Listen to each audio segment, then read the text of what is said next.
Rebirth of elite agents wife. Episode 3। Bedroom में French खिड़कियों के सामने रितिका ने अपने वाइन ग्लास को घुमाया और ग्लास के अंदर के वाइन को देखा। फिर फोन की स्क्रीन को देखा और उस पेज पर उसकी आंखें जम गई जहां बैंक बैलेंस केवल 4 नंबर में था। रितिका ने अपने हाथों को रगड़ा और महसूस किया कि उसका हल्का सिर दर्द हो रहा है। उसने सेनेटोरियम में वापस धमकी दी थी और वह सच में मेहरा कॉर्पोरेशन को अपने नाम करने का प्लान बना रही थी। हालांकि उसके पास अभी इतना पैसा नहीं था। Ding dong. तभी उसके फोन पर एक मैसेज आया। यह एक अंडरग्राउंड कासिनो का फॉर्म था। एक विचार के बारे में सोचते ही रितिका की आंखें तुरंत चमक उठी।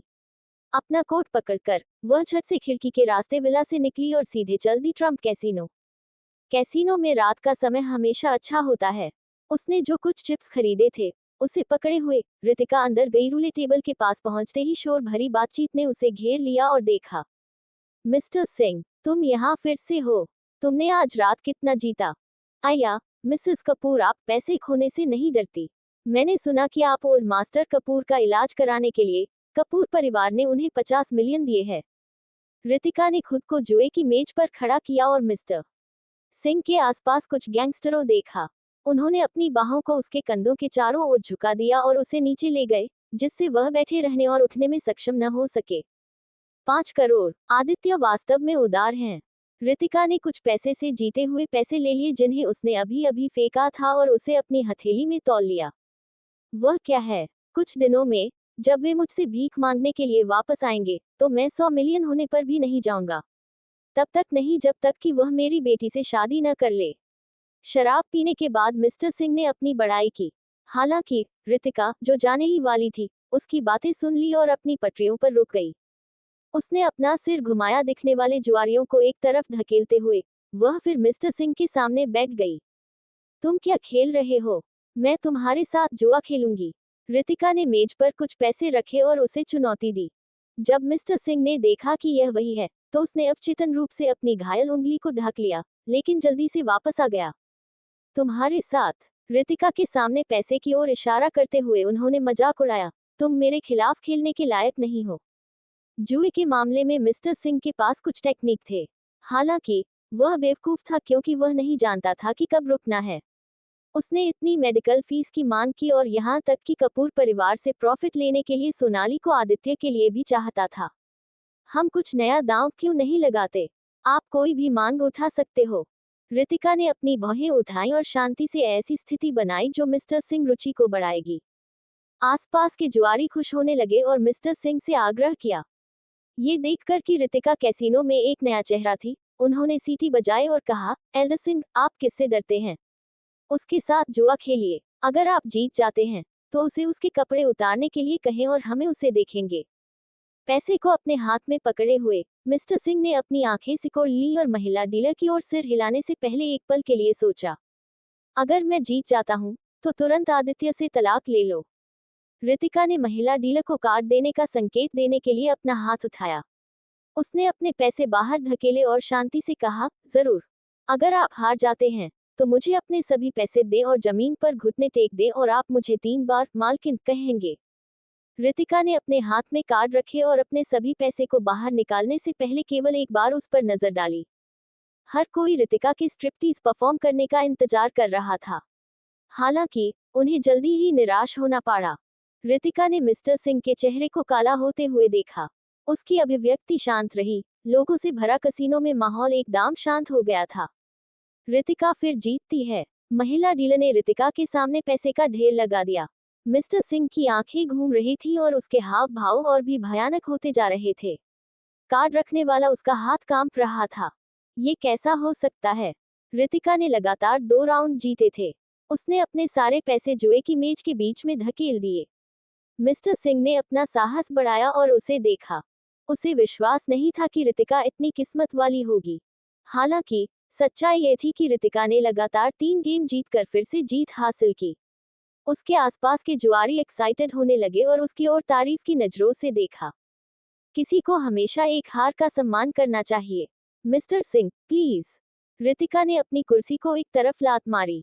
उसने खाली फर्श की ओर इशारा किया और जानबूझकर अपनी आंख घुमाए और कहा, मत भूलिए, आप मुझसे 3 बार हार चुके हैं। उनके आसपास हंगामा मच गया।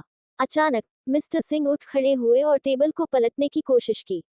हालांकि वह कमजोर थे। मेज नहीं हिली। तुमने चाल चली, तुमने धोखे से जीता, वह चिल्लाता रहा और कसीनो के सिक्योरिटी गार्ड्स आ गए। उसने रितिका की ओर इशारा किया और आरोप लगाया, जल्दी करो और उसे गिरफ्तार करो। रितिका की भौहें टेढ़ी थीं। मिस्टर सिंह को एक हारे हुए इंसान की तरह व्यवहार करते हुए देखकर उसे थोड़ा गुस्सा आया। सिक्योरिटी गार्ड्स अपने बिजली के डंडों के साथ उसके पास पहुंचे। वे उसका हाथ मोड़ना चाहते थे और सजा का इंतजार करने के लिए उसे कैसीनो के मालिक के पास लाना चाहते थे। वो मेरी बुरी तरह चिल्लाए और उसने कुर्सी उठाए और सुरक्षा गार्ड के सिर पर वार कर दिया। हर जगह शराब की बोतलें टूट गईं और पूरे फर्श पर कार्ड बिखरे पड़े थे। रितिका ने एक गार्ड के सिर पर मारा और दूसरे गार्ड की बांह मोड़ दी। जैसे ही उसने उसे मेज पर दबाया, वह रोते बिलखते रोने लगे और आसपास के जुआरी उसे उकसाने की हिम्मत न करते हुए सुरक्षित दूरी पर चले गए। आह, तुम क्या करने की कोशिश कर रही हो? मिस्टर सिंह भागना चाहता था, लेकिन उसके पैर सुन पड़ गए और वह चिल्लाते हुए जमीन पर गिर पड़ा। रितिका ने उसके बालों को खींचा, लेकिन एक गार्ड ने मिस्टर सिंह को एक सुरक्षित दूरी पर रखते हुए फिर से खींच लिया। रितिका ने 2 कुर्सियां खींची और बैठ गई। उसने बियर से अपने खून से सने हाथ धोए और मिस्टर सिंह को देखा जो गार्ड के पीछे छिपा हुआ था। उसने कहा, मुझे मालकिन बुलाओ। 3 बार, एक भी कम नहीं। मैं तुम्हारे लिए तुम्हारी जीभ कैसे काट दूं? तुम वैसे भी बात नहीं करना चाहते हो, इसलिए भविष्य में तुमको इसकी फिर से जरूरत नहीं होगी। रितिका ने अपने हाथ में बियर की बोतल को कुचल दिया और अपनी उंगलियों से नुकीले टुकड़ों को पोंछने के लिए इस्तेमाल किया, जैसे कि वह एक कोन खोजने की कोशिश कर रही हो। मालकिन, मिस्टर सिंह को डर था कि रितिका नाराज हो जाएगी और गार्ड उसे रोक नहीं पाएंगे। सबके सामने धीरे से बोलने के अलावा उनके पास कोई चारा नहीं था। रितिका ने अपने लंबे पैरों को आगे बढ़ाया और करीब झुक गई। उसने जानबूझकर पूछा, तुमने क्या कहा? तुम्हारी आवाज बहुत धीरे थी, मैं तुम्हें सुन नहीं सकी। मालकिन, मिस्टर सिंह पूरी ताकत से चिल्लाया। रितिका ने झुंझलाया और मिस्टर सिंह को ठंडे भाव से देखा। उसने नाखुशी से कहा, क्या तुम मुझे तेज आवाज से मारने की कोशिश कर रहे हो? जब रितिका मिस्टर सिंह को सबक सिखा रही थी, तभी कोई कैसीनो मालिक को घटना के बारे में बताने गया। कैसीनो मालिक, जो दौड़कर आया था, ने अपने बॉडीगार्ड से कैसीनो का माहौल को शांत किया। उसने पहले मिस्टर सिंह के घाव का इलाज करने के लिए किसी को बुलाया, फिर रितिका की ओर देखा और पूछा, तुम वही हो जिसने परेशानी पैदा की और धोखा दिया? रितिका ने अपना सिर झुका लिया और अपनी भौहें मोड़ ली। अपने सामने काले और दुबले पतले छोटे आदमी को देखकर उसने उसे कुछ जाना पहचाना पाया, खासकर उनकी बाईं आंख के कोने पर चोट का निशान। हालांकि वह उस पर अपनी उंगली नहीं रख सकती थी। रितिका ने बिना पलक झपकाए सिर हिलाया। पूरे फर्श पर मेज और कुर्सियों की ओर इशारा करते हुए उसने कहा, मैं नुकसान की भरपाई कर दूंगी। मुझे बैंक अकाउंट दो और मैं तुम्हारी भरपाई कर दूंगी। कोई जरूरत नहीं है। कैसीनो मालिक मुस्कुराया और अपने धूप का चश्मा हटा दिया। एक गार्ड उसके लिए 2 कुर्सियां लाया और जुए की मेज की सफाई की। उसने ताश के पत्तों का एक नया डेक निकाला और महिला डीलर को वापस टेबल पर बुलाया। मेरे इलाके में किसी को भी धोखा देने और फिर भी अपने पैरों से बाहर निकलने की अनुमति नहीं है। तुम मेरे साथ जुआ क्यों नहीं खेलती? अगर तुम जीत जाती हो तो ये साबित होगा कि तुमने धोखा नहीं दिया। कैसीनो में सभी नुकसानों का तुम्हें कोई लेना देना नहीं होगा।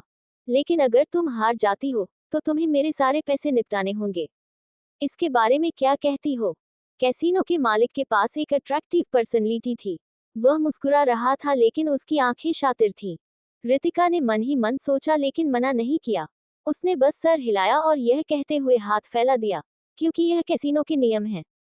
अंडरग्राउंड कैसीनो नियमों के बारे में बहुत खास थे। अगर किसी ने धोखा दिया है, तो दोनों हाथ कट जाना सामान्य बात है। यहाँ कुछ लोगों की मौत भी हो जाती है। आसपास के जुआरी फिर से उत्साहित हो गए। वे आज रात 2 अच्छे शो का आनंद ले सकते हैं। वे इसे कैसे चूक सकते थे? एक आदमी ने कहा, मैं आपको हार मानने की सलाह देता हूँ। ये सही है, भाई ब्लैक पहले कभी नहीं हारा है। इस हद तक गड़बड़ न करें कि आप चीजों को झेल ना सके। उनकी बातें सुनकर रितिका ने ऊपर देखा और कैसीनो के मालिक को ध्यान से देखा।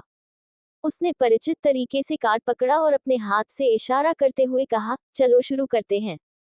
रितिका ने कोई घबराहट या डर नहीं दिखाई दिया, जिससे ब्लैक की दिलचस्पी बढ़ी। उसने अपना सिर नीचे किया और अपने कार्डों को देखा। उद्धरण चिन्ह डॉट डॉट डॉट डॉट। इसमें केवल 5 मिनट और 6 सेकंड का समय लगा। तालियों की गड़गड़ाहट से पहले कैसीनो 2 सेकंड के लिए खामोश हो गया था। जुआरियों ने रितिका को हैरानी से देखा। उद्धरण चिन्ह, उसने ऐसा कैसे किया? ब्लैक पहले कभी नहीं हारा। वह केवल एक बार हारा है। मुझे लगता है कि वह हारा था। एक स्पेशल एजेंट जिसे एम के नाम से जाना जाता है। ये सुनकर रितिका ने ब्लैक की तरफ देखा। उसकी आंखों और निशान को देखकर उसे अचानक कुछ याद आया। Gambling king black. ब्लैक ने अविश्वास से उसके सामने रखे कार्डों को देखा। इस महिला ने धोखा नहीं दिया, नहीं तो वह निश्चित रूप से बता देता। क्या वह अपनी ताकत पर भरोसा कर सकती थी? इतने सालों के बाद उसे एक बार फिर से उस डर का एहसास हुआ जो उसे एम के साथ खेल रहा था तब हुआ था, लेकिन ये पूरी तरह से अपरिचित महिला थी। उसके दिल के नीचे से एक ठंडक उठी। उसने रितिका के चेहरे की ओर देखा, जो एम जैसा कुछ नहीं लग रहा था, और वह उठ गया। उसने कहा, इन सभी पैसों को आरएमबी में बदला जा सकता है। मिस, क्या आपको नकद या बैंक कार्ड चाहिए? मैं आपको एक कप चाय पीने के लिए इनवाइट करना चाहता हूँ। ब्लैक का बिहेवियर बदल गया और उसने रितिका की ओर देखा और पूछने की कोशिश की। रितिका ने मुड़कर मेज पर पैसों की ओर इशारा किया। उसने लापरवाही से उनमें से 2 को उठाया और डीलर के पास फेंक दिया और कहा, बैंक कार्ड। चलिए चलते हैं। उसने अपना सिर झुका लिया और ब्लैक के कंधे को हल्के से थपथपाया और उसके चेहरे पर एक हल्की मुस्कान थी। कई साल पहले मिलिट्री के स्पेशल एजेंट एम को एक मिशन के दौरान कैसीनो में मिशन दिया गया था। जुआरी की बातचीत से याद दिलाए जाने के बाद रितिका को आखिरकार याद आया कि जिस छोटे से गैम्बलिंग किंग से उसने उस समय निपटा था, वह उसके सामने कसीनो का मालिक था। उसे उम्मीद नहीं थी कि वह अच्छी जिंदगी जी रहा है और वास्तव में उसके पास इतना बड़ा कैसीनो है। ब्लैक ने उसकी पीठ की ओर देखा और फिर उसके कंधे की ओर देखा। उसने अचानक उस डरावनी महिला के बारे में सोचा। एम, मिस, क्या आपके पास पैसे की कमी है? ब्लैक ने धक्का देकर दरवाजा खोला और पूछा। उद्धरण चिन्ह प्रश्नवाचक चिन्ह उद्धरण चिन्ह। रितिका ने भौहें चढ़ा दी क्योंकि उसे लगा कि ब्लैक उसकी प्राइवेट लाइफ में इंटरफेयर कर रहा है। ब्लैक ने उसकी मन की बात को भांप लिया और जल्दी से समझाया, मुझे लगता है कि आपके गैम्बलिंग स्किल्स के साथ, अगर आप स्थायी रूप से कैसीनो में रह सकती हैं, तो आप निश्चित रूप से बहुत कमाएंगी।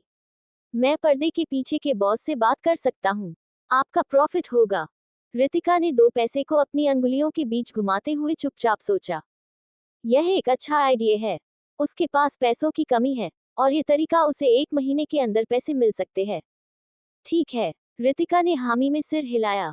ब्लैक के चेहरे पर खुशी के भाव प्रकट हुए और उसने अपना फोन निकाल लिया। प्लीज एक पल के लिए रुकिए, मैं बॉस को रिपोर्ट कर दूं।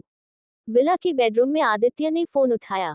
बॉस, किसी ने आज कैसीनो में मिस्टर सिंह को एक सबक सिखाया। ब्लैक ने रिसीवर को ढांक दिया और वहां से बाहर छुपकर रितिका की ओर देखते हुए फुसफुसाया। आदित्य ने अपनी बांह पर लगे घाव को देखा और कहा, इससे परेशान मत हो। ये कैसीनो आदित्य का ही था। कपूर बिजनेस के साथ साथ कसीनो मैनेज करना उसके लिए आसान नहीं था, इसलिए उसने इसे ब्लैक को सौंप दिया। कपूर फैमिली के निजी डॉक्टर के रूप में मिस्टर सिंह का आमतौर पर कैसीनो में कुछ हद तक ध्यान रखा जाता था। क्या कुछ और है? आदित्य ने पूछा। ब्लैक ने जल्दी से कहा, हाँ, जिस इंसान ने मिस्टर सिंह को सबक सिखाया है, उसके पास गैम्बलिंग खेलने की स्पेशल टेक्निक है, जिसकी तुलना एम से की जा सकती है। मुझे लगता है कि अगर वह रहती है, तो वह निश्चित रूप से कैसीनो के लिए अधिक प्रॉफिट कमा सकती है। बॉस, क्या आप उसे रखना चाहते हैं? मैं विशिष्ट उसे बात कर सकता हूँ। आदित्य ने कोई जवाब नहीं दिया। ब्लैक तोड़ घबरा गया। उसके कार्ड स्किल्स लगभग एम के समान हैं। उसे वहीं रखो, मैं अभी आता हूँ। कैसीनो में जाने से पहले आदित्य ने अपनी जैकेट और कार की चाबियां पकड़ ली। आधे घंटे बाद रितिका ने 2 चाय के कप पहले ही खाली कर दी थी। रितिका अब भड़कने ही वाली थी कि तभी ब्लैक ने अचानक ऑफिस का दरवाजा खोल दिया। उसके पीछे एक जाने पहचाने इंसान को देखा जो अपनी जेब में हाथ डाले रोशनी के खिलाफ खड़ा था। रितिका ने ऊपर देखा और उसकी आंखों में देखा। वह हैरान रह गई। उसकी आंखें हैरानी से भरी थीं। बॉस, ये वही महिला है जिसका मैंने आपसे जिक्र किया था। ब्लैक नहीं बता सका कि क्या हो रहा है। इससे पहले कि वह बोलना समाप्त कर पाता, आदित्य रितिका पास गया और उसे उठा लिया। तुम यहाँ कैसे आए? उसने झुंझलाहट के साथ पूछा। लिविंग रूम में नौकर और बटलर दोनों को नहीं पता था कि वह चली गई है। रितिका ने धीरे से अपना हाथ आदित्य की कमर के चारों ओर लपेट लिया। उसने अपनी भौहें उठाई और उसे उत्तर दिया, मैं खिड़की से बाहर निकली। ऐसा लगता है कि कुछ लोगों को चुपके से भागने से रोकने के लिए मुझे फ्यूचर में विला के चारों ओर कुछ गार्ड्स लगाना होगा। आदित्य ने उसका हाथ पकड़कर हल्के से मुस्कुराते हुए कहा। रितिका ने अपना सिर झुका लिया और मुस्कुरा दी। उसने पूछा, क्या तुम्हें लगता है कि ये चीजें मुझे रोक सकती हैं? ब्लैक को इस सीन की आदत नहीं थी और उसने उन दोनों को हैरानी से देखा। रितिका ने उसे अपनी आंख के कोने से उसे देखा। ये देखकर कि वह ऐसा लग रहा था कि वह हार्ट अटैक से मरने वाला है, उसने आदित्य की बांह को धक्का दिया। यह मेरी पत्नी है, रितिका। आदित्य की आवाज धीमी और प्यारी थी। ब्लैक ने अविश्वास से उसकी ओर देखा। 2 सेकंड बाद वह एक झटके के साथ अपने घुटनों पर गिर गया। यहाँ तक कि पीछे बैठे गार्ड भी कांपते हुए घुटने टेक दिए। तो ये हमारे काम को देखने के लिए सादे कपड़ों में बॉस की पत्नी आई थी। हमें एहसास नहीं हुआ और यहाँ तक कि आपको ऐसी शिकायतें भी झेलने दी। और यह सोचने के लिए कि मैं अभी भी आपको काम पर रखना चाहता हूँ। मैं वास्तव में अंधा हूँ। ब्लैक ने खुद को थप्पड़ मारा और रहम की भीख मांगी। रितिका ने अपना हाथ उठाया और उसे रोकना चाहती थी। उसने आह भरी और कहा, मेरा सच में तुम्हारा काम देखने का मतलब नहीं था। उसे इस बात का बिल्कुल भी अंदाजा नहीं था कि यह जगह आदित्य से जुड़ी है। नहीं तो वह यहाँ नहीं आती।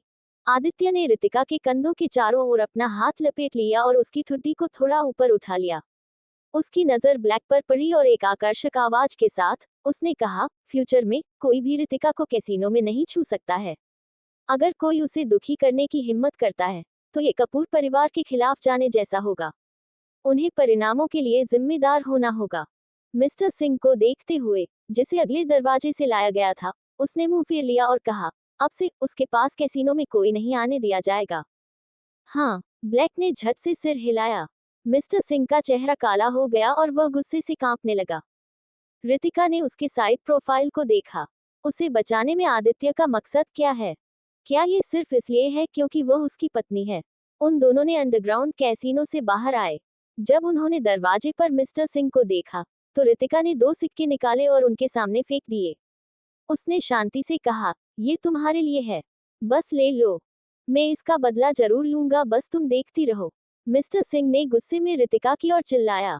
रितिका ने एक लंबी सांस ली और वापस वहीं लौट आई जहां वह था। उसने अपनी मुट्ठी उठाए और मिस्टर सिंह को अवचेतन रूप से झुकते हुए देखा। क्योंकि वह आज अच्छे मूड में थी, उसने उसे जाने दिया। रितिका ने अपना हाथ पीछे हटा लिया और उसे हल्के से थपथपाया। उसने कहा, आप मुसीबत खुद बुलाते हैं। वह कार में लौटी और आदित्य को देखकर अजीब तरह से मुस्कुराई। चांद चमक रहा था, लेकिन आदित्य को गाड़ी चलाने की कोई जल्दी नहीं थी। वह उसकी सीट बेल्ट बांधने में मदद करने के लिए उसकी ओर झुक गया और पूछा, क्या तुम्हारे पास पैसे की कमी है? अगर तुम्हें पैसे की जरूरत है तो तुम मुझे बता सकती हो। कैसीनो में तुम्हारा जाना सही नहीं है। आदित्य अपनी चेकबुक निकालने ही वाला था। जब रितिका ने उसकी हरकतों को देखा तो उसने उसका हाथ पकड़ लिया और तभी अपने फोन की स्क्रीन की तरफ देखा और उसने 50 मिलियन को देखा जो उसके अकाउंट में आ गए थे। मैंने इसे मिस्टर सिंह से जीता था। तुम्हें सभी मेडिकल फीस वापस जीतने में मदद की। रितिका ने खिड़की को नीचे की ओर घुमाया और अपना हेयर बैंड उतार दिया। उसके घुंघराले बाल हवा में लहरा रहे थे और आदित्य के कंधे से टकरा गए थे। तुम, आदित्य ने उसकी ओर देखा। लास्ट में उसने समझौता किया और वापस विला में चला गया। बेडरूम में रितिका ने बाथरोब पहना हुआ था। उसने अपना कंप्यूटर चालू किया और अपनी पतली उंगलियों को कीबोर्ड पर टैप किया। जैसे ही उसने टाइप किया, नंबर का एक वेबसाइट दिखाई दिया। इसके पीछे का मैसेज पाने के लिए कोड को डिकोड करने के बाद उसका दिल डूब गया। इस साल स्पेशल एजेंटों के लिए जिनिंग फॉर्म खत्म हो गए हैं। रितिका ने खुद से बुदबुदाया क्योंकि उसने धीरे धीरे स्क्रीन पर स्क्रॉल किया और नेम लिस्ट और रिजल्ट की तारीख को देखा। पिछले ईयर में मिलिट्री एजेंट के लिए एडमिशन की डेट तय की गई थी। उसने वापस जाने के लिए रितिका के चेहरे और पहचान का उपयोग करने की योजना बनाई थी ताकि वह अपने डेट के पीछे की सच्चाई का पता लगा सके। हालांकि उसकी सारी योजनाएं बर्बाद हो गईं। लगता है मुझे कोई और रास्ता खोजना होगा। गुस्से में रितिका ने उसकी मेज पर टक्कर मार दी। उसे लगा रहा था कि एक छिपा हुआ जाल था जो धीरे धीरे खा रहा था और उसके लिए आवश्यक जानकारी मिटा रहा था। अगली सुबह मेज पर सभी खाना रितिका के लिए तैयार किए गए थे। वह आदित्य के सामने बैठी और खाना की तरफ देखा। उसने देखा कि वहाँ करेले की सब्जी है। फिर रितिका ने आदित्य को देखते हुए कहा कि मैं ये नहीं खाती। उद्धरण चिन्ह। आदित्य ने अपनी भौहें ऊपर उठाई और कॉफी के मग को अपनी ओर ले आया। रितिका ने अनजाने में उसके गीले होंठों को देखा। हालांकि वह एक हार्टलेस लड़की थी, लेकिन उसे मीठी चीजों का शौक था और कड़वी चीज वो नहीं खाती थी। उद्धरण चिन्ह प्रश्नवाचक चिन्ह उद्धरण चिन्ह। आदित्य ने अपने मन में सोचा कि उसे भी रितिका की पसंद जानी होगी। तभी आदित्य के पास एक कॉल आया। उसने उसे उठाया और उसकी चेहरा तुरंत बदल गया।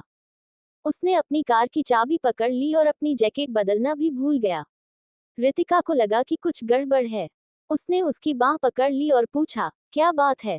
हॉस्पिटल ने मुझे बताया है कि दादाजी की हालत खराब है, आदित्य कांपती हुई आवाज में बोल रहा था।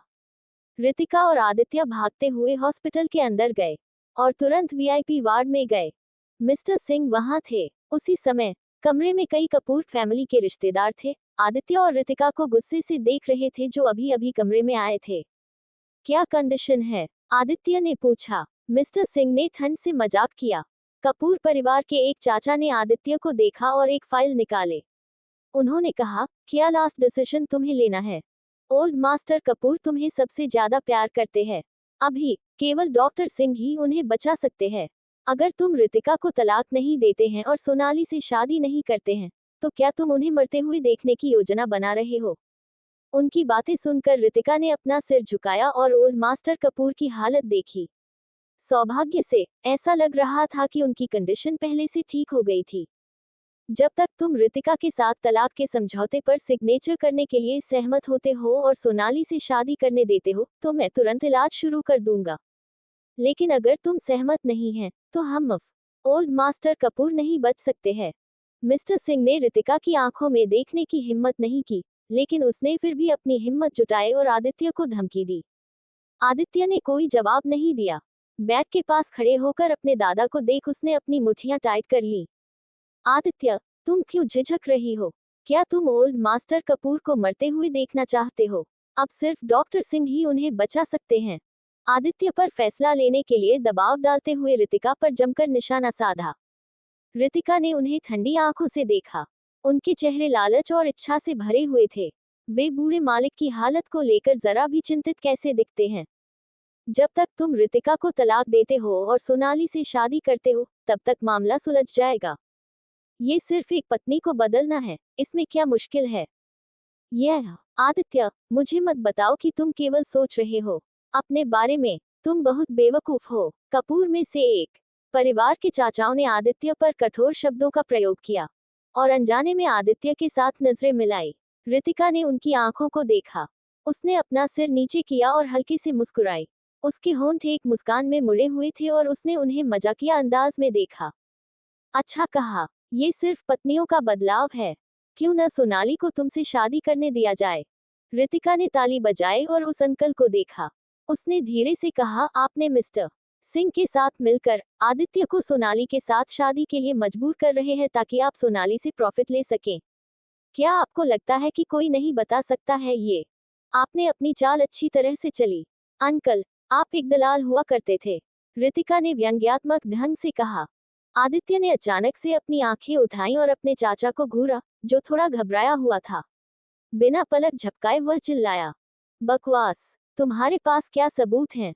मुझे बस बूढ़े मास्टर की चिंता है। चिल्लाते हुए चाचा ने घबराहट में बिस्तर की ओर इशारा किया। दूसरी ओर रितिका ने अपना सिर झुका लिया और आदित्य का हाथ पकड़ लिया। वह हल्के से उसके कंधे पर झुक गई और पूछा, ऐसे में तुम उसकी देखभाल के लिए हॉस्पिटल में क्यों नहीं रुकते? वह चाचा रितिका से बात नहीं कर सकते थे। शब्दों के लिए स्टम्प्ड, उसने मिस्टर सिंह को देखा। मिस्टर सिंह ने रितिका की आंखों में देखने की हिम्मत नहीं की और केवल उससे नजरें मिलाने से बचने के लिए कहीं और देख सकते थे। दूसरों को फंसाना बंद करो। तुम खुद कपूर परिवार से चिपकी हुई हो और कपूर परिवार की यंग मैडम की बनी हुई हो।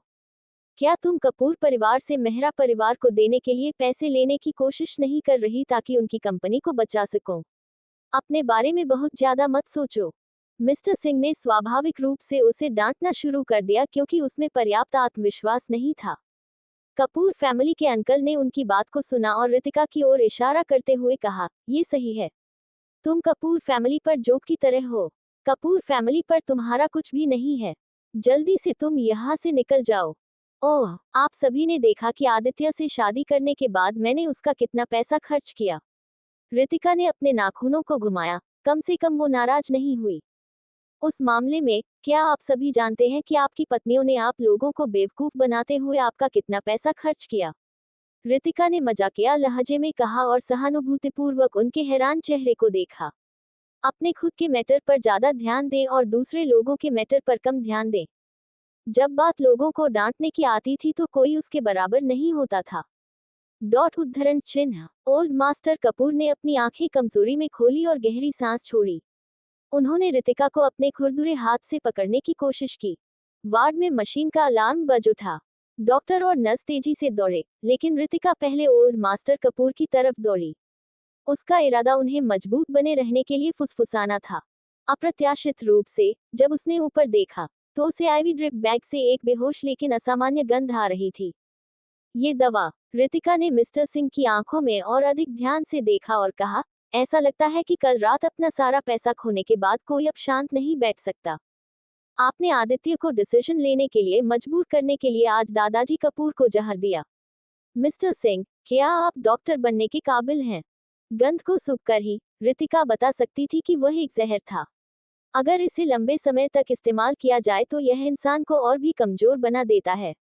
क्योंकि ओल्ड मास्टर कपूर उम्र में बुए थे, वे निश्चित रूप से इसका सामना नहीं कर पाएंगे। तो यह है बीमारी का कारण। आदित्य ने अविश्वास से रितिका की ओर देखा और पूछा, क्या तुम्हें यकीन है? उसकी बकवास मत सुनो। इफ ड्रिप हॉस्पिटल से है, तो मैं इसमें जहर कैसे डाल सकता हूँ? मिस्टर सिंह ने घबराए हुए तरीके से अपना बचाव किया। रितिका ने अपनी भौहें उठाई और जवाब दिया, मैंने कभी नहीं कहा कि जहर इफ ड्रिप में डाला गया था। मिस्टर सिंह ने महसूस किया कि उसने गलत बात कही थी। उन्होंने कपूर परिवार के बाकी लोगों को अपनी आंखों से इशारा किया, उन्हें आगे बढ़ने और स्थिति को नियंत्रित करने में मदद करने के लिए कहा। कपूर परिवार के चाचाओं ने जल्दी से रितिका की ओर इशारा किया और कहा, आदित्य, उसकी बात मत सुनो। वह एक मानसिक रोगी है। उसने ये सब डॉक्टर सिंह को बदनाम कर रही है। मिस्टर सिंह पुराने मास्टर को कैसे नुकसान पहुंचा सकता है? ये सिर्फ रितिका है जो एक शिकायत कर रही है। देखो, खबरों में ये पहले ही बताया जा चुका है कि वह मानसिक रूप से बीमार है। तुम्हें उसे इलाज के लिए एक मेंटल हॉस्पिटल भेजना चाहिए। कपूर परिवार के एक चाचा ने रितिका को खबर दिखाई। यह उन लोगों का वीडियो था जिनके चेहरों को पिक्सलेट किया गया था, जो चौंकाने वाले खुलासे कर रहे थे, जिसे स्क्रीन पर चलाया जा रहा था। रितिका गुस्सा होने के बजाय मुस्कुरा दी। इशिका सच में हिम्मत वाली है। इस खुलासे को सबूतों के साथ पूरी तरह से प्रूफ किया गया था। वीडियो में सेनेटोरियम में रितिका के इशिका की गर्दन का गला घोंटने को कैप्चर किया गया था। उसकी मां की मानसिक बीमारी का मेडिकल रिकॉर्ड भी था। इन सभी से इस बात का प्रूफ होता था कि रितिका की भी मेंटल कंडीशन ठीक नहीं है। नेटिजन्स के कमेंट सभी एक तरफ थे। वे सभी रितिका की बुराई कर रहे थे। यह पागल महिला वास्तव में यंग मैडम है, कपूर कॉर्पोरेशन की। हालांकि वह सुंदर है। मानसिक बीमारी वाले लोगों को बंद कर दिया जाना चाहिए। ये समाज के लिए जिम्मेदार है। बिल्कुल, मिस्टर कपूर, जल्दी करो और उसे तलाक दे दो। वह योग्य नहीं है। रितिका की आंख ठंडी हो गई। वह जानती थी कि इसके पीछे मेहरा फैमिली का हाथ है। वे इस वीडियो का उपयोग उसे जल्द से जल्द पैसे लेने के लिए मजबूर करने के लिए करना चाहते हैं, ताकि मेहरा कॉर्पोरेशन की गिरावट को बचाया जा सके। क्या तुम इसे देख रही हो? तुम सिर्फ एक पागल हो। उद्धरण चिन्ह। कपूर परिवार के चाचाओं ने मजाक में रितिका से पूछा जब उन्होंने देखा कि वह कुछ नहीं कह रही थी। इससे पहले कि वह कुछ बोल पाती, अचानक एक धमाका हुआ। रितिका ने अपना सिर उठाया और देखा कि आदित्य ने अपने हाथ के साथ फोन को पकड़ा जो अभी भी अंकल के हाथों से वीडियो चला रहा था, और तुरंत उसे तोड़ दिया। आदित्य ने अपने चाचा की गर्दन पकड़ ली और उन्हें एक कोने में ले गए। उसकी उंगलियां थोड़ी कस गईं, जिससे उनके लिए सांस लेना मुश्किल हो गया। क्या मुझे वह पसंद है जो वीडियो में दिखाया गया है? आदित्य ने हल्के से मुस्कुराया, उसके होंठ मुड़े हुए थे। अगर ऐसा है, तो मुझे रितिका के साथ मेंटल हॉस्पिटल में साथ रहूंगा, इसे किसी को कोई दिक्कत नहीं होगी। चुपके चुपके अपने फोन से तस्वीरें लेने वाले चाचाओं पर एक नजर डालते हुए उन्होंने धमकी दी, अगर आप तस्वीरें लेने की हिम्मत करते हैं, तो आपको पता चल जाएगा कि मेंटल इंसान किस हद तक जा सकता है। क्या आप इसे आजमाना चाहते हैं और देखें कि रिजल्ट क्या होता है? उद्धरण चिन्ह डॉट डॉट डॉट उद्धरण चिन्ह। वे आदित्य की धमकी से इतने डरे हुए थे कि उन्होंने एक भी आवाज बोलने की हिम्मत नहीं की। उन सभी ने अपने फोन दूर रखे और रितिका और आदित्य को देखा। ऐसा क्यों लगता है कि वो ज्यादा से ज्यादा एक जैसे होते जा रहे हैं? वे दोनों पागल हैं। आदित्य ने अपना ग्रिप छोड़ा। वह अंकल दीवार से सटकर जमीन पर गिर पड़े। उसने अपनी गर्दन पकड़ ली और जोर से सांस ली। उसकी आंखें डर से भर गईं। आदित्य ने एक कॉल किया, हेलो मिस्टर जिंदल, प्लीज आप आए। 10 मिनट बाद सफेद कोट और काले चश्मे में एक आदमी वार्ड में आया। उन्होंने चारों ओर देखा और प्रेजेंट कंडीशन के बारे में पूछा। क्या मैं आपको ये देखने में मदद करने के लिए परेशान कर सकता हूँ कि क्या इस ड्रिप में कोई और दवाएं हैं जो दादाजी के हेल्थ के लिए अच्छी नहीं है? आदित्य ने पूछा। हॉस्पिटल के डायरेक्टर जिंदल बहुत सालों से कपूर परिवार के दोस्त थे और भरोसेमंद थे। मिस्टर सिंह ने घबराहट से मिस्टर जिंदल की हरकतों को देखा। रितिका ने अपना पैर उठाया और किसी को भी भागने से रोकने के लिए वार्ड का दरवाजा बंद कर दिया। उसकी आंखें ठंडी थी क्योंकि वह मंद मंद मुस्कुरा रही थी। आदित्य, क्या चल रहा है? मिस्टर जिंदल ने एक बार मास्टर कपूर को देखा और जिस शीशी का रंग थोड़ा सा बदल गया था, उसे उठाकर उन्होंने उसे हिलाया और सूंघा। फिर उन्होंने कहा, ये सच में जहरीला है। ऐसा लगता है कि इसे लंबे समय से दिया जा रहा है। मुझे डर है कि ओल्ड मास्टर के शरीर में अब इसका बहुत अधिक हिस्सा है। इसके अलावा, ये जहर बहुत कम जगह पर इस्तेमाल किया जाता है। इसे आसानी से नहीं पहचाना जा सकता है। तुमने इसे कैसे पहचाना? मिस्टर जिंदल ने उसकी ओर देखा और पूछा। रितिका ने धीरे से अपने नाखूनों को सहलाया और अपनी निगाहों से दूसरी तरफ देखा। अपने दांतों को पिसते हुए आदित्य ने मिस्टर सिंह को देखा। मैं आपको बाद में समझाऊंगा। मुझे आपको पहले ब्लड साफ करने के लिए दादाजी को लाने की व्यवस्था करने के लिए परेशान करना होगा। ठीक। मिस्टर जिंदल ने कुछ नर्सों को बुलाया और वे ओल्ड मास्टर कपूर को वार्ड से बाहर ले गए। वार्ड में एकदम शांति हो गई। मिस्टर सिंह ने गिल्टी होकर अपना सिर नीचे कर लिया। यह एक ऐसा प्लान था जो कभी गलत नहीं हो सकता था। ये सब रितिका की गलती है। इस बीटीसीएच को दवा के बारे में कैसे पता है? आदित्य ने सबूत के तौर पर रखने के लिए आईवी ड्रिप बैग बॉडीगार्ड को फिक कर दिया। उसने मिस्टर सिंह की ओर देखा और पूछा, क्या आपको कुछ कहना है? मैं भी नहीं जानता। मैं सिर्फ ओल्ड मास्टर की बीमारी का इलाज कर रहा हूँ और हॉस्पिटल में नहीं रह रहा हूँ। इसके अलावा, आप लोगों ने पिछले कुछ दिनों में मुझे ओल्ड मास्टर के पास जाने से मना कर दिया। आप इतने पक्के से कैसे कह सकते हैं कि जहर देने वाला मैं ही था? मिस्टर सिंह ने इसे स्वीकार करने से इनकार कर दिया और स्पष्ट रूप से जिम्मेदारी से किनारा कर लिया। कपूर परिवार के लोगों ने प्रॉफिट के लिए उसके साथ मिलीभगत की थी, इसलिए उन्होंने मिस्टर सिंह के लिए जल्दी से बात की। आदित्य, शायद कुछ लोग पैसे के लिए ये सब कर रहे हों और गुप्त रूप से छेड़छाड़ कर रहे हों। ये हमें बर्बाद करने के लिए है। आपको डॉक्टर सिंह पर शक नहीं करना चाहिए। बिल्कुल, हमारे पास कोई सबूत नहीं है, इसलिए हम एक अच्छे इंसान पर गलत आरोप नहीं लगा सकते। अगर बात निकल गई, तो लोग हमारे कपूर परिवार की बदनामी करेंगे। जैसे ही चाचाओं ने ये सब बातें की, आदित्य का चेहरा काला पड़ गया। रितिका ने उनके बीच में बोला, इन अच्छे अच्छे रिश्तेदारों के साथ उसके खून के संबंध नहीं थे, इसलिए स्वाभाविक रूप से उसे उन्हें सम्मान दिखाने की कोई जरूरत नहीं थी। ओह, अंकल सच में उस पर भरोसा करते हैं। रितिका नीचे झुकी और ट्रे पर से 2 चाकू उठा लिया। सीधे मिस्टर सिंह के पास जाकर उसने अपने हाथों के बीच नुकीला ब्लेड पकड़ा और उसे उसकी गर्दन के खिलाफ दबा दिया, जिससे आसपास के लोग डर के मारे चिल्लाने लगे। मिस्टर सिंह के पैर कांप रहे थे और उसने हिलने की हिम्मत नहीं की। वह हकलाया, चलो इस पर बात करते हैं। जहर किसने डाला? रितिका ने अपनी आंखें सिकोड़ लीं और मिस्टर सिंह की गर्दन को साइड से काट दिया, उसे इतना डरा दिया कि उसने अपनी आंखें कसकर बंद कर लीं। मुझसे झूठ मत बोलो, वरना जब कोई मेंटल इंसान पागल हो जाता है, तो वह बेकाबू हो जाता है। रितिका ने हल्के से हंसते हुए अपना घुटना उसके पेट पर टिका दिया। उसने दूसरी चाकू को उठाया और उसे मिस्टर सिंह की कमर में बेरहमी से वार कर दिया। वह दर्द से चिल्लाया, यह मैं नहीं हूँ। ओल्ड मास्टर के पास कुछ देखभाल करने वाले हैं जो दिन रात उनकी देखभाल करते हैं। उन्हें, मिस्टर सिंह ने कमजोर रूप से कुछ नाम बताए। रितिका ने पीछे मुड़कर आदित्य के साथ नजरें मिलाए और उसने कहा, देखभाल करने वालों को यहाँ लाओ। कुछ मिनट बाद ओल्ड मास्टर कपूर की देखभाल करने वाले को वार्ड में लाया गया। ये वह वही है जो आमतौर पर ओल्ड मास्टर कपूर की देखभाल करती है। वह वही होना चाहिए जिसने ओल्ड मास्टर कपूर को जहर दिया हो। देखभाल करने वाले की ओर इशारा करते हुए मिस्टर सिंह चिल्लाया। देखभाल करने वाला इतना डरा हुआ था कि उसका चेहरा पीला पड़ गया। रितिका ने मुड़कर मिस्टर सिंह को घूर कर देखा, जिससे वह डरकर के शांत हो गया। उसने धीरे से पूछने की पूरी कोशिश की, क्या ये तुम हो? उद्धरण चिन्ह डॉट डॉट डॉट उद्धरण चिन्ह। देखभाल करने वाले ने अपना सिर उठाया और चुपके से मिस्टर सिंह की ओर देखा। वह हिचकिचा रही थी, लेकिन जल्दी से गंभीरता से सिर हिलाया और कहा, यह मैं थी। आदित्य और रितिका थोड़े हैरान थे। ये कैसे पॉसिबल है? अगर तुम्हें कोई चिंता है तो तुम मुझे बता सकते हो। मैंने वादा किया था कि कोई भी तुम्हें चोट पहुंचाने की हिम्मत नहीं करेगा। रितिका उसके करीब चली गई और धीरे से एक देखभाल करने वाले के कंधे पर हाथ रखा। वह महसूस कर सकती थी कि देखभाल करने वाला कांप रहा था।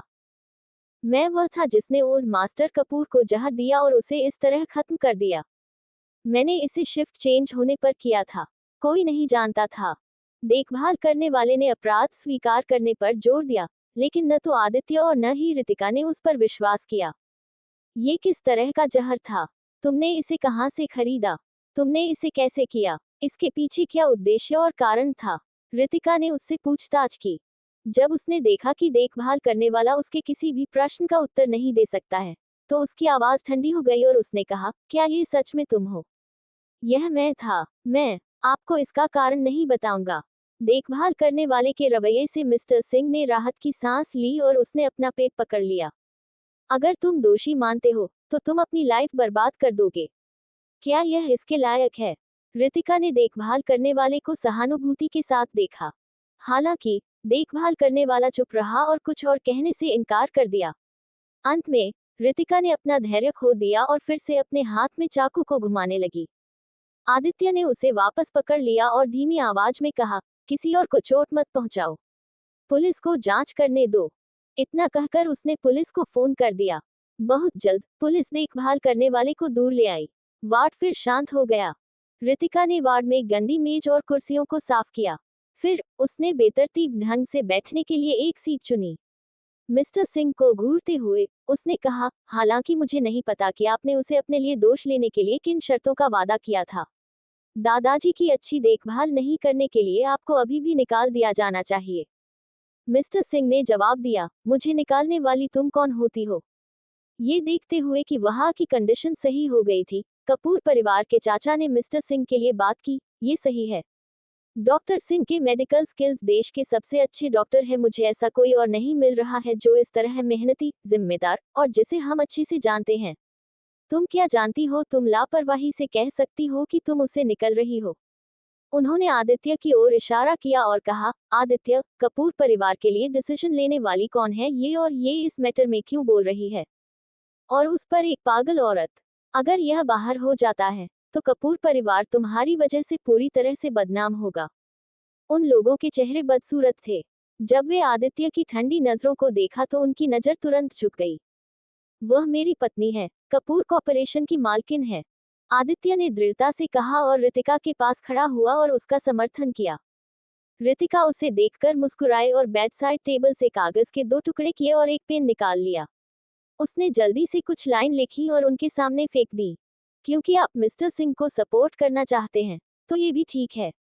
जब तक आप गारंटी के इस पेपर पर सिग्नेचर करते हैं और उस पर अपने अंगूठे के निशान लगा दें, मैं इसके लिए सहमत हूँ। उसे दादाजी का इलाज जारी रखने देने के लिए।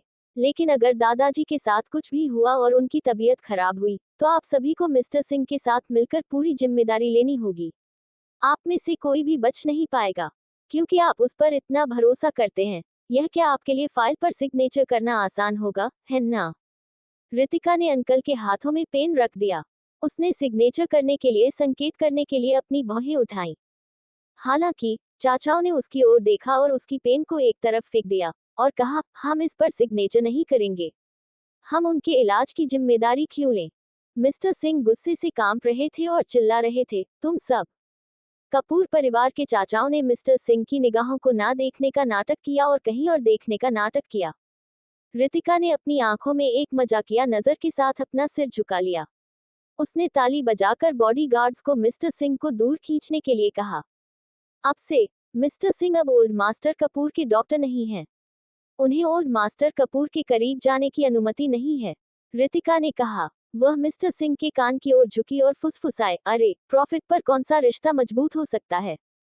मिस्टर सिंह ने कहा, आपको इसका पछतावा होगा। आप पुराने मास्टर को ठीक नहीं कर पाएंगे।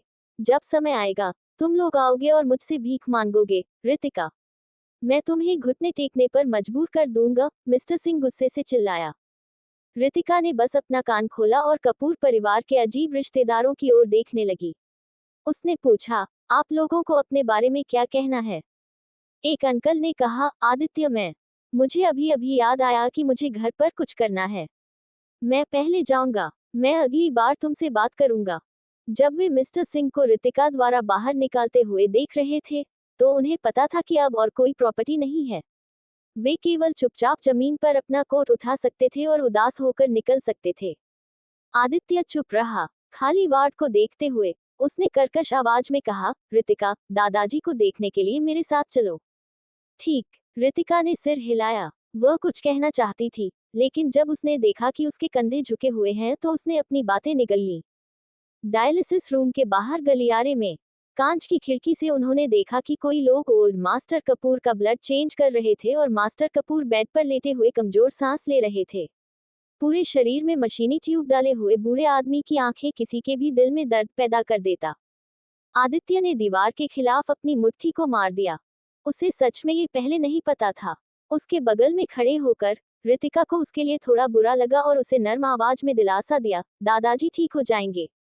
आदित्य की आंखें अचानक खुल गईं और वह उसे घूरने लगा, जैसे कि उसे कोई मिल गया था जिस पर वह उस पल में भरोसा कर सकता था। उसने रितिका को खींच लिया और उसे अपनी बाहों में कसकर गले लगा लिया। रितिका इस तरह गले लगाने की आदी नहीं थी। उसने आदित्य को अपने आप से अलग करने की कोशिश की, लेकिन आदित्य ने कहा, let me hug you for while please. Aditya ने धीरे से रितिका के कंधे पर अपना सिर रखा और धीमी और थकी हुई आवाज में कहा। रितिका शुरू में उसे दूर धकेलना चाहती थी, लेकिन उसका उठा हुआ हाथ बस उसकी पीठ पर जा गिरा। उसने उसे धीरे से थपथपाया और कहा, ये ठीक रहेगा। आदित्य ने एक गहरी सांस ली। उसके बालों की गंध को सूंघकर उसे एक अजीब सा सुकून महसूस हुआ। ऐसा लगता है कि उसने पहली बार उसे गले लगाया है। रितिका अपने दिल की धड़कन को महसूस कर सकती थी क्योंकि उसने अतीत के बारे में सोचा था। धीरे धीरे उसे सांस लेने में दिक्कत होने लगी। वह उसे बहुत कसकर गले लगा रहा है। क्या आप ओल्ड मास्टर कपूर के परिवार से हैं? एक नर्स वहां से गुजरी और उन्हें देखा। उसने अपना गला साफ किया और पूछा। आदित्य ने अपनी पकड़ छोड़ी और सिर हिलाया। अब आप मिस्टर कपूर से मिल सकते हैं, लेकिन परिवार का केवल एक सदस्य ही अंदर जा सकता है। कौन जाएगा? मेरे साथ चलिए, नर्स ने पूछा। रितिका की आदित्य से आंखें मिली। उसने अपना सिर झुकाया और मुस्कुराते हुए कहा, तुम जाओ। आदित्य अंदर चला गया। बाहर रितिका, आदित्य का वेट करते हुए, रितिका ने अपना फोन निकाला और सीढ़ियों के पास चली गई। उसने एक नंबर डायल किया। उसके पास अभी भी सेटल करने के लिए एक मैटर था। हेलो, मिस्टर मेहरा की आवाज में नफरत भरी थी, जैसे उसे पता हो कि रितिका उसे फोन करेगी। रितिका को नफरत महसूस हुई। उसने बहुत सारे मीडिया रिपोर्ट्स को देखा और पूछा, क्या ये खबर अपने और यामी ने फ्लाई है? इससे मेहरा परिवार का क्या भला होगा? इसके बारे में चिंता मत करो। जब तक तुम मुझे पैसे देती हो, मैं मीडिया को सच्चाई बता दूंगा। नहीं तो यह मत सोचो कि मैं तुम्हें छोड़ दूंगा। अगर मैं मर भी जाऊं तो भी मैं तुम्हें अपने साथ नीचे खींच लूंगा। ये जानते हुए कि न्यूज का रितिका पर बहुत बड़ा असर पड़ेगा, मिस्टर मेहरा ने अपना घमंड वापस पा लिया और उसे धमकी दी। उस समय उसकी चेहरे को याद करते हुए रितिका को बहुत ज्यादा नफरत हो रही थी। उसने शांति से कहा, अगर आप ऐसा करने की जिद करते हैं तो ठीक है। फिर उसने फोन काट दिया। जब मिस्टर मेहरा ने फोन पर डिस्कनेक्ट टोन सुना, तो उसने सोचा कि रितिका ने आखिरकार उसे पैसे देने के लिए मान गई है। जैसा कि उसने सोचा था, वह खुश होकर गुनगुना रहा था। रितिका ने कहा, हम्फ, मुझसे लड़ना चाहते हो? तुम अभी भी बहुत बेवकूफ हो। हॉस्पिटल में रितिका सीढ़ी से बाहर आई। उसने देखा कि आदित्य उसे ढूंढ कर रहा और उसकी ओर हाथ हिलाया। दादाजी आप ठीक हैं? जब रितिका को पॉजिटिव जवाब मिला, तो उसने सिर हिलाया और धीरे से कहा, मुझे कहीं जाना है। आदित्य ने सिर हिलाया और कहा, मैं तुम्हारा साथ चलूंगा। रितिका ने मना नहीं किया और उसके साथ हॉस्पिटल गई जहां उसकी मां कुछ समय के लिए थी। वो डॉक्टर से मिली जो उसकी मां के इलाज कर रहा था। उसने कहा, मैं अपनी मां के मेडिकल रिकॉर्ड को देखना चाहूंगी। उद्धरण चिन्ह। उसने उसे अपनी आइडेंटिटी का सबूत दिखाया। डॉक्टर ने बस उस पर कुछ नजर डाली। डॉक्टर ने बेपरवाह ढंग से कहा, मुझे खेद है, मेडिकल रिकॉर्ड हम नहीं दिखा सकते हैं। उद्धरण चिन्ह। उसने उसका कारण सुने बिना उसे मना कर दिया। रितिका ने जल्द ही अनुमान लगा लिया कि डॉक्टर को मेहरा परिवार से चुपचाप पैसे मिले थे और वह जानबूझकर बहाने बना रहा था। डॉक्टर ने फाइल को देखते हुए बिजी होने का नाटक किया। उसने रितिका की ओर देखा भी नहीं क्योंकि उसने उसे दूर जाने की कोशिश की। रितिका की भौहें आपस में जुड़ी हुई थीं और उसने अपने चेहरे पर एक मजाक के साथ उसे देखा। आदित्य ने महसूस किया कि कुछ गड़बड़ है और ठंडे आवाज में कहा, मैं कपूर फैमिली कॉरपोरेशन का सीईओ आदित्य कपूर हूँ। आपके हॉस्पिटल के हेड के साथ मेरे अच्छे रिश्ते हैं। क्या आप मेरे लिए एक फाइल बना सकते हैं और हम मेडिकल पर एक नज़र डाल सकते हैं? रिकॉर्ड। ये कुछ शब्द अच्छे लग रहे थे सुने में, लेकिन असलियत में यह एक वार्निंग थी उस डॉक्टर के लिए। डॉक्टर जो कर रहा था उसे रोक दिया। उसने अपना चश्मा ठीक किया और आदित्य को देखा। एक मुस्कान के साथ उसने कहा, यहाँ तक कि अगर आपको हेड भी परमिशन देते हैं तो भी हमारे पास किसी को भी मेडिकल रिकॉर्ड दिखाने का अधिकार नहीं है। प्लीज आप चले जाओ। हे। रितिका ने चुटकी ली और सिर हिलाया। वह जानती थी कि कैसे खामियों का फायदा उठाना है और रूल रेगुलेशन और पावर का इस्तेमाल करना है। आदित्य की भौहें तंग गईं और बोलना जारी रखना चाहता था। हालांकि रितिका ने उसकी शर्ट को खींचा और अपना सिर हिला दिया। चलिए चलते हैं। हॉस्पिटल के बाहर रितिका ने पीछे मुड़कर हॉस्पिटल की ओर देखा और उसे गौर से देखा। आदित्य ने सोचा कि वह नाराज थी और धीमी आवाज में कहा, मैं किसी को तुम्हारे लिए इसे पाने का रास्ता खोजने के लिए कहता हूँ। कोई जरूरत नहीं, मैं इसे संभाल सकती हूँ।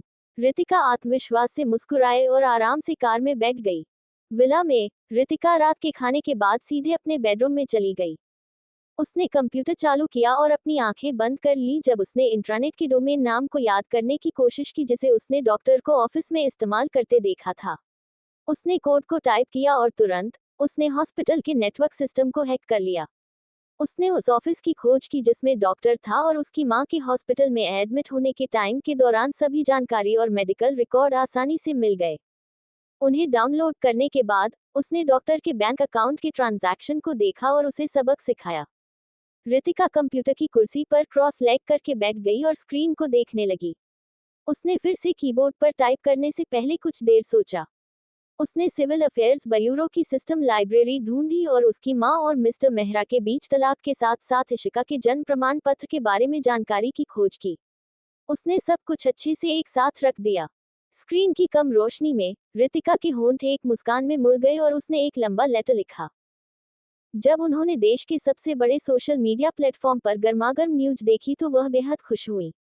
मेहरा कॉरपोरेशन के सीईओ मिस्टर मेहरा ने अपने करियर की शुरुआत एक महिला के साथ रहकर की थी। हालांकि उन्होंने अपनी पत्नी को धोखा दिया और उनकी दूसरी बेटी थी, जबकि वह अभी भी शादीशुदा थे। तो उसकी पत्नी एक मानसिक बीमारी के साथ पैदा नहीं हुई थी। जब हमने मेडिकल रिकॉर्ड देखा तो हम सभी ने उसे गलत समझा। क्या आपको लगता है कि मिस्टर मेहरा की वजह से मिसेस नीलम मेहरा को मानसिक बीमारी हुई है? नीलम मेहरा कृतिका की मां का नाम है। कितना शातिर है। मिस्टर मेहरा ने तलाक का डिसीजन लिया जबकि उसकी पत्नी का इलाज चल रहा था और उसने तीसरे पक्ष से शादी कर ली। अपनी नाजायज बेटी की खातिर उसने अपनी बेटी को भी घर से बाहर निकल दिया। इस एक्सपोज ने मिस्टर मेहरा के लगभग सभी अपराधों को दुनिया के सामने ला दिया था, जिससे वह अपना बचाव करने में असमर्थ हो गया। थोड़े समय के भीतर इकोनॉमिक वीकली को एक के बाद एक रिपोर्ट किया गया। मेहरा कॉरपोरेशन के शेयर की कीमत अचानक गिर गई। हर दिन शेयर की कीमत गिरती जा रही थी। नेटिजन्स के कमेंट काफी हद तक एक तरफा थे। जो लोग रितिका को कोस रहे थे उन सभी ने अपना ध्यान यामी और मिस्टर मेहरा की तरफ लगाया। मैंने सुना है कि कंपनी और उनकी सभी मौजूदा संपत्ति पहली पत्नी का है। यहाँ तक कि वे जिस विला में रहते हैं वो भी। कितना बेशर्म है। नेटिजन्स के कमेंट्स ने मिस्टर मेहरा और मेहरा कॉरपोरेशन पर बहुत दबाव डाला। उनकी इमेज लगभग पूरी तरह खराब हो गई थी। आदित्य ने भी उस खुलासे को देखा और दूसरी मंजिल पर बेडरूम को देखने के लिए अपना सिर उठाया। उसे याद आया कि रितिका ने क्या कहा था। क्या यही उसका तरीका है? वह अचानक मुस्कुरा दिया। वह सच में उसकी पत्नी है। Dot dot dot. घंटी बजी। मिस्टर मेहरा इसे और सहन नहीं कर सका और रितिका को खोजने के लिए विला में आया। पैसा कहाँ है? तुमने अपनी माँ से वादा किया था कि तुम मेहरा कॉर्पोरेशन को इससे बचने में मदद करेगी। तुम इसे दिवालिया या बंद नहीं होने दे सकती। जल्दी से मुझे पैसे दो। अभी नहीं दोगी तो बहुत देर हो जाएगी। मिस्टर मेहरा की आंखें खून से लथपथ थीं। उसे ऐसा लग रहा था कि वह टूटने की कगार पर है और रितिका के कपड़े फाड़कर उसके पैसे लूटने जा रहा है। बेशक मैं पैसे दूंगी। मैं अपना वादा भी पूरा करूंगी। मैं जरूर मेहरा कॉर्पोरेशन को दिवालिया नहीं होने दूंगी। दरवाजे के खिलाफ झुककर रितिका ने एक मुस्कान के साथ मिस्टर मेहरा को देखा। उसने देखा कि उसकी आंखों में आशा की किरण चमक रही है। उसने अपने पतले होंठ खोले और कहा, हालांकि मैं आपको अपना पैसा बिना कुछ लिए नहीं देने जा रही हूँ। मैं मेहरा कॉर्पोरेशन के शेयरों के बदले पैसे का सौदा करना चाहती हूँ। मैं कितना पैसा दूँ यह मिस्टर मेहरा की ईमानदारी पर निर्भर करता है। और आप मुझे बदले में कितने शेयर देना चाहते हैं? मिस्टर मेहरा को उम्मीद नहीं थी कि वो इस तरह के कारण का इस्तेमाल करेगी। तुम हर एक शेयर के लिए कितने पैसे दे रही हो? क्या आज भी आप मोलभाव करने के मूड में है? रितिका हंसने लगी। क्या आप मजाक कर रहे हैं? शेयर बाजार के रेट पर खरीदे जाने चाहिए। यह नहीं हो सकता है, तुम मेरी मजबूरी का फायदा उठा रही हो। मिस्टर मेहरा ने रितिका की ओर इशारा किया और उसे डांटा। अब जब कीमत इतनी गिर गई है, तो मुझे अपने शेयर तुम्हें बेचने के लिए पागल होना चाहिए। तुम्हें उन्हें उस कीमत पर खरीदना होगा जिसकी कीमत कुछ दिन पहले थी। ओह, फिर भूल जाओ।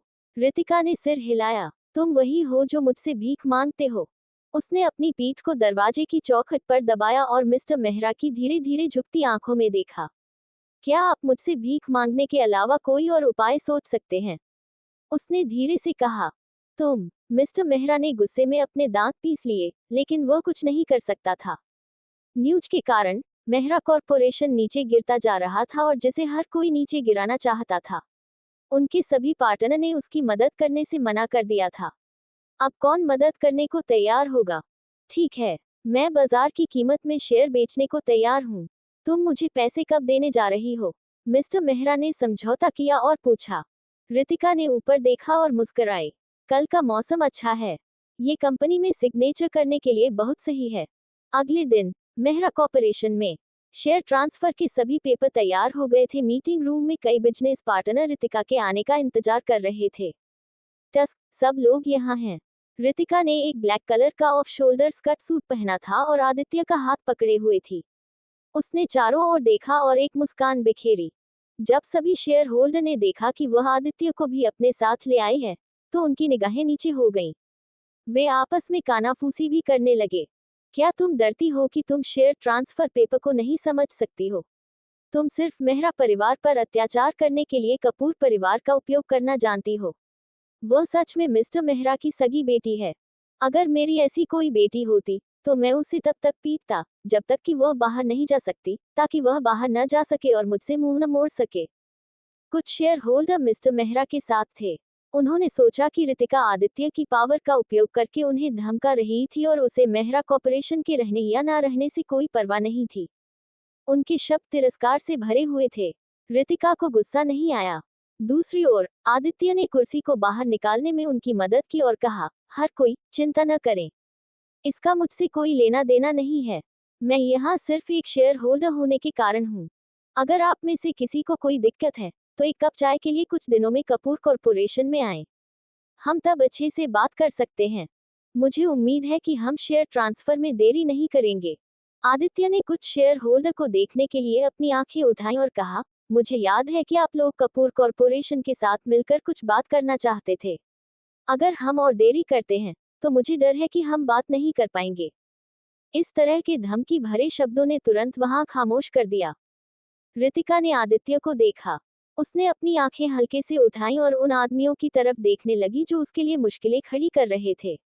वह जिद से मुस्कुराए और कहा, मुझे पता है आप लोग खुश नहीं हैं कि मैं इसके सारे शेयर खरीद रही हूँ। दूसरी ओर, अगर तुम लोगों को मेरे जैसी बेटी हो सकती है, तो ये तुम्हारा सौभाग्य होगा। उसने एक आदमी से कहा, मैंने सुना है कि आपके बेटे ने हाल ही में ड्रग्स लिया और जुआ खेला, जिसके कारण किसी ने उसका एक हाथ काट दिया। कितना बुरा हुआ है। क्या आप चाहते हैं कि मैं आपको एक डॉक्टर से मिलवाऊं? रितिका के ये कहने के बाद उस आदमी के हाव भाव भयानक हो गए। रितिका ने कहा, सिर्फ इसलिए कि मैंने कुछ नहीं कहा इसका मतलब यह नहीं है कि मुझे नहीं पता कि तुमने मेरी पीठ पीछे क्या किया है। मुझे गुस्सा मत दिलाओ और चुपचाप बैठ जाओ, वरना। रितिका ने उन्हें घूर कर देखा। वह मिस्टर मेहरा का सामना करने के लिए वापस मुड़ी और अपने हाथ खुले रखे। फाइल कहाँ है? उसने पूछा। यहाँ। ये देखकर कि वह कुछ नहीं कर पाया, मिस्टर मेहरा ने अनिच्छा से उसे फाइल दे दिया। रितिका ने अपने नाम पर सिग्नेचर करने से पहले उसे ध्यान से देखा। जब उसने फिर से ऊपर देखा तो उसके होंठ मुस्कुराने लगे। अब से मैं मेहरा कॉर्पोरेशन की सबसे बड़ी शेयर होल्डर हूँ। मुझे डिसीजन लेने का अधिकार है। रितिका ने मिस्टर मेहरा की ओर देखा और कहा, तो क्योंकि हर कोई यहाँ है, हम मेहरा परिवार के सभी लोगों के बारे क्यों नहीं बात करते जिन्होंने मेहरा कॉर्पोरेशन के सारे पैसे का घपला किया है? रितिका ने मिस्टर मेहरा की ओर देखते हुए कहा। उसने पहले से ही तैयार किए गए प्रूफ को शेयर होल्डर और बाकी लोगों के सामने फेंक दिया। बहुत अच्छे मूड में उसने उन्हें समझाया। मिस्टर मेहरा ने सीईओ की पोजीशन का इस्तेमाल करके 2 बार करोड़ों डॉलर का घपला किया और अपने परिवार को इसे बिना किसी रोक टोक खर्च करने दिया। अब प्लीज इसकी भरपाई करें, नहीं तो मैं पुलिस को इससे निपटने के लिए बुला सकती हूँ। रितिका ने कोई दया नहीं दिखाई क्योंकि उसने मिस्टर मेहरा, यामी और इशिका को ठंडे पसीने से तरबतर होते देखा। यह क्या है? क्या तुम्हें सोचने के लिए कुछ मिनट चाहिए? यामी और इशिका ने सबूत वाली फाइल्स को देखा। इम्पॉसिबल। उन्होंने इसे बहुत सफाई से किया था। रितिका ने कैसे पता लगाया? उसे सबूत कैसे मिले? अगर आपके पास पैसा नहीं है तो मैं सॉल्यूशन बता सकती हूँ। रितिका ने देखा कि वो ज्यादा से ज्यादा घबरा रहे थे। उसने कहा, अब आप जिस विला में रह रहे हैं उसका इस्तेमाल करके आप पैसे दे सकते हैं। हालांकि अपने जो पैसे लिया है यह विला उस पैसे से थोड़ा कम कीमत का होगा। मैं बाकी के लिए भी बता सकती हूँ। रितिका फिर जोर से हंसने लगी जिससे कि मिस्टर मेहरा और यामी घबरा गए। मिस्टर मेहरा चिल्ला के बोले, यह इम्पॉसिबल है। इसके बारे में सोचो भी मत। लिटिल बिच, तुमने मेहरा कॉर्पोरेशन को बचाने के बारे में कभी नहीं सोचा था। तुम बस हमें मारना चाहती थी और हमारे विला को छीन लेना चाहती थी। तुम बिल्कुल अपनी माँ की तरह हो। तुम दोनों मानसिक रूप से बीमार हो। तुम दोनों को एक सेनेटोरियम में बंद कर देना चाहिए। तुम दोनों को मर जाना चाहिए। गुस्से में यामी उठ खड़ी हुई और रितिका के चेहरे की ओर इशारा करके उसे गली देने लगी। जब मिस्टर मेहरा ने देखा कि शेयर होल्डर्स और बाकी लोगों ने ये सब रिकॉर्ड करने के लिए चुपके से अपने सेल फोन पकड़े हुए हैं, तो उन्होंने यामी को वापस पकड़ने की कोशिश की, लेकिन कोई फायदा नहीं हुआ। रितिका ने परवाह नहीं की। उसने उदासीनता से मिस्टर मेहरा को देखा और पूछा, आप क्या करने का प्लान बना रहे हैं? मुझे डांटने में अपनी वाइफ का साथ दे सकते हैं और उसके साथ जेल जा सकते हैं, या आप मुझे विला देने जा रहे हैं? जल्दी से सोचे, मेरे पास बर्बाद करने का समय नहीं है। वह विला उसकी माँ का था। इतने सालों से उन्होंने इसे बिना कुछ दिए लिया था। इसे वापस करने का समय आ गया था। मिस्टर मेहरा उसको जानते थे। उसने जो कहा है वह करेगी। इसके अलावा सबूत उन्हें दोषी ठहराने के लिए काफी थे और वो नहीं बच पाएंगे। लंबे समय के बाद मिस्टर मेहरा ने उदास होकर सिर हिलाया और कहा, जैसी तुम्हारी इच्छा, विला तुम्हारा हुआ। हब्बी, अगर आप उसे विला देते हैं तो हम कहाँ रहने वाले हैं? यामी चिल्लाए। अब उसे अपनी इमेज की भी परवाह नहीं थी।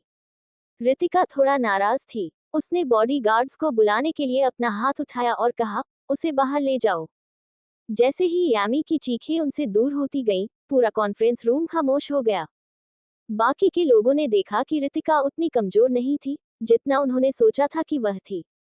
वह कंपनी के खिलाफ नहीं थी। इसके बजाय उसके तरीके तेज और अच्छे थे और उसकी हर चाल एकदम सही थी। उनके दिलों में तुरंत डर और घबराहट पैदा हो गई और उन्होंने उसके खिलाफ अपना मुंह खोलने की हिम्मत नहीं की। सभी ने आपस में एक दूसरे से नजरें मिला ली। चिंता न करें, एक बिगेस्ट शेयर होल्डर होने के कारण मैं सही से अपना काम करूंगी। जब तक आप कंपनी द्वारा सौंपे गए कामों को समय पर पूरा करते हैं और साल के अंत तक केपीआई पा लेते हैं, मैं आपको आपकी रैंकिंग के अनुसार एक बोनस दूंगी। और यह बोनस आपके 3 महीने की सैलरी से कम नहीं होगी। अगर ओवरटाइम काम की जरूरत है तो ओवरटाइम सैलरी भी दी जाएगी, रितिका ने साफ शब्दों में कहा। ये देखकर कि सभी की आंखों में तुरंत चमक आ गई। उसने आगे कहा, अगर आपके पास कोई आइडिया है तो आप मुझे भी बता सकते हैं। जब तक यह मेहरा कॉर्पोरेशन के लिए फायदेमंद है, मैं इसे सुनूंगी। लोगों के दिलों में जगह बनाने के लिए प्रॉफिट हमेशा काम आता है। जैसा कि उम्मीद थी, बाकी लोगों का रवैया, जो उसे अभी अभी डांटना चाहते थे, तुरंत चापलूसी में बदल गया। हमारी नई सेओ सच में अच्छी है और उनमें काबिलियत भी है। हाँ, इंटरनेट पर कुछ अफवाहें हैं। शायद यह मेहरा परिवार था जिसने जानबूझकर उन्हें बदनाम किया था। हम इसे भी बर्दाश्त नहीं कर सकते। जिन कुछ लोगों ने अपनी बात कही थी, उन्हें इस बात की परवाह नहीं थी कि मिस्टर मेहरा अभी भी कॉन्फ्रेंस रूम में थे और वो लोग जोर जोर से बात कर रहे थे। मिस्टर मेहरा इतने गुस्से में थे कि उन्हें ऐंठन हो रही थी। उन्होंने उनकी ओर इशारा किया और चिल्लाया, तुम कुत्तों के झुंड, तुम सच में जाओ जहां पैसा है। मत भूलो, मैं अब भी तुम्हें कंट्रोल कर सकता हूँ। मिस्टर मेहरा के पास अभी भी कंपनी के शेयरों का एक छोटा सा हिस्सा था। उन्होंने उन लोगों को सजा देने का ऑर्डर दिया और कहा, आप सभी के 1 महीने का बोनस काट लें। इस तरह के बिहेवियर के कारण मिस्टर मेहरा के लिए मेहरा कॉर्पोरेशन के लोग और ज्यादा उनसे नाराज हो गए। क्या तुम लोग क्या देख रहे हो? अगर तुम लोग देखना जारी रखते हो, तो मैं तुम सबको बाहर निकल दूंगा। मिस्टर मेहरा ने अपना सारा गुस्सा अपने स्टाफ पर निकाल दिया। यह महसूस नहीं किया कि उसने अपने स्टाफ के लोगों का सपोर्ट खो दिया है। रितिका को सपोर्ट करने वालों की संख्या तेजी से बढ़ी। रितिका ने मिस्टर मेहरा के बेवकूफियों को देखा और एक मुस्कान के साथ अपना सिर हिलाया। उनकी बेवकूफी ने मेरी मदद की, इसके लिए सच में मुझे उन्हें थैंक यू बोलना होगा। आदित्य की आंखें कोमलता से भर गईं और उसने चुपचाप उसकी ओर देखा। उस रात के बाद रितिका और ज्यादा कॉन्फिडेंट हो गई थी। ऐसा लग रहा था कि वह ज्यादा से ज्यादा पावरफुल हो रही है, जिससे कोई देखने की भी हिम्मत नहीं कर सकता है। विला में रितिका नहा रही थी, फिर वो बाहर आके अपने कंप्यूटर के साथ छेड़छाड़ की और स्पेशल एजेंट के वेबसाइट पर स्क्रॉल किया। उसने एक फेक ऐड लगाई थी। अगर उसकी ऐड को कोई चेक करना चाहे तो भी उन्हें नहीं पता होगा कि वह कौन थी। क्या आपने सुना है? एक छोटे से देश का एक नेता, जो हमारे देश का दौरा करने वाला है। मैंने सुना है कि हमारे देश में उनके लिए एक डिनर का अरेंजमेंट किया है और यहाँ तक कि कुछ स्पेशल एजेंटों को वहाँ की सुरक्षा के लिए बुलाया गया है। इनबॉक्स पर उस मैसेज ने जल्दी से रितिका का ध्यान खींचा। वह अपने माउस से स्क्रॉल करती रही, बड़े रैंकिंग वाले नेता के बारे में जानकारी खोजती रही। एक मैसेज को उसने देखा। ऐसा लगता है कि इस मिशन के लिए मिलिट्री को अपनी सबसे अच्छी स्पेशल एजेंट टीम भेजने वाले हैं। पास्ट में ये हमेशा एम थी जो इस तरह के मिशन पर जाती थी। कितनी अफसोस की बात है कि वो अब नहीं है। इन शब्दों को देखकर रितिका का मूड ज्यादा नहीं बदला। वह बस स्क्रीन पर दिखाई देने वाले चेहरे और डिनर की जगह की जानकारी के बारे में सोच रही थी। शायद इस डिनर में शामिल होने का मौका है। फिर से स्पेशल एजेंटों की दुनिया के करीब जाने का मौका है। To be continued.